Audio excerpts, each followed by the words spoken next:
حضرت موسیٰ علیہ السلام کے زمانے میں بلعم بن باعورہ اپنے وقت کا بہت بڑا عابد اور زاہد تھا، اور وہ اسم اعظم بھی جانتا تھا۔ وہ اپنی جگہ پر بیٹھ کر عرش اعظم کو بھی دیکھ لیا کرتا تھا۔ اس کی دعائیں قبول ہو جایا کرتی تھی، اور اس کے ہزاروں شاگرد تھے۔ حضرت موسیٰ علیہ السلام جب قوم جبارین سے جہاد کرنے کے لیے اپنی قوم بنی اسرائیل کے جوانوں کی فوج لے کر روانہ ہوئے تو بلعم بن باعورہ کی قوم کے لوگ اس کے پاس آئے اور بولے کہ حضرت موسیٰ علیہ السلام ایک بہت بڑی فوج لے کر حملہ کرنے والے ہیں، وہ ہمیں ہماری زمینوں سے نکالنے کے لیے یہ حملہ کرنے والے ہیں، وہ ہماری زمینوں پر اپنی قوم کو بسانا چاہتے ہیں۔ یہ سب انہوں نے جھوٹ بولا اور کہنے لگے کہ آپ ان کے لیے ایسی بد دعا کریں کہ وہ ہار کر واپس چلے جائے، آپ کی دعا ضرور قبول ہوگی۔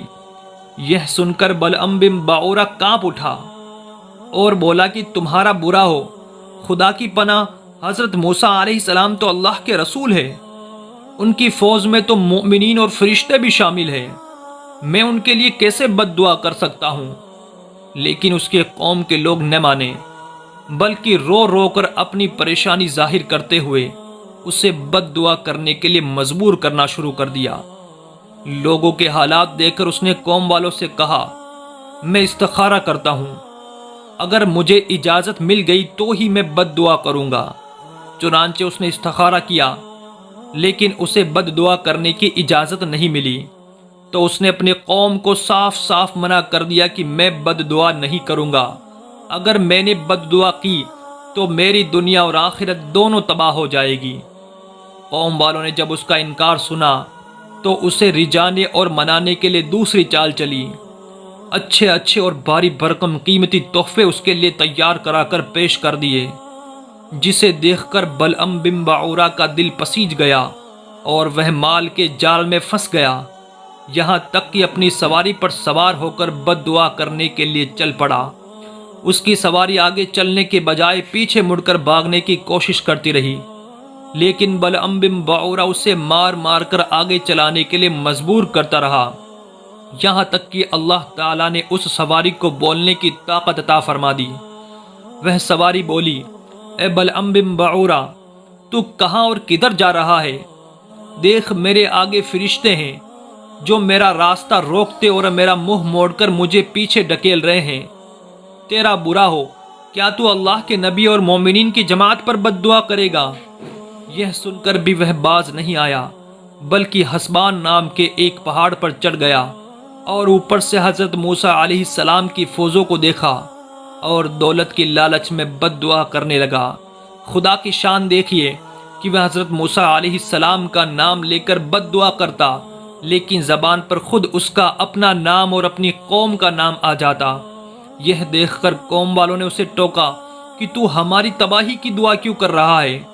وہ بولا، میں بولتا کچھ ہوں اور زبان سے نکلتا کچھ اور ہے۔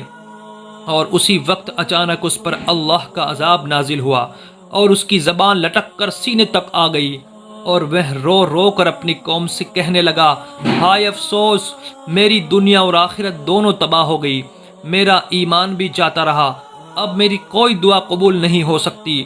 چنانچہ وہ کتے کی موت مرا۔ اس واقعے کا بیان سورہ اعراف کے 22 رکوع میں آیا ہے۔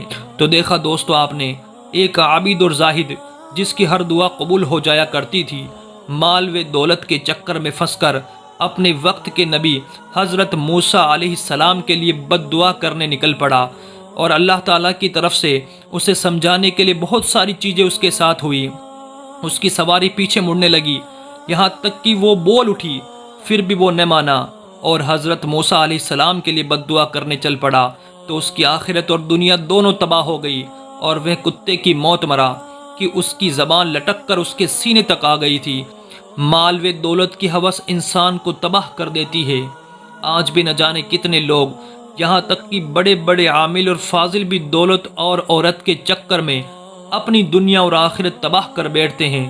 اللہ کریم ہمیں اپنی نعمتوں کا شکریہ ادا کرنے کی توفیق عطا فرمائے، اور اپنے منصب عہدے کا غلط استعمال کرنے اور آخرت اور دنیا کی تباہی سے بچائے۔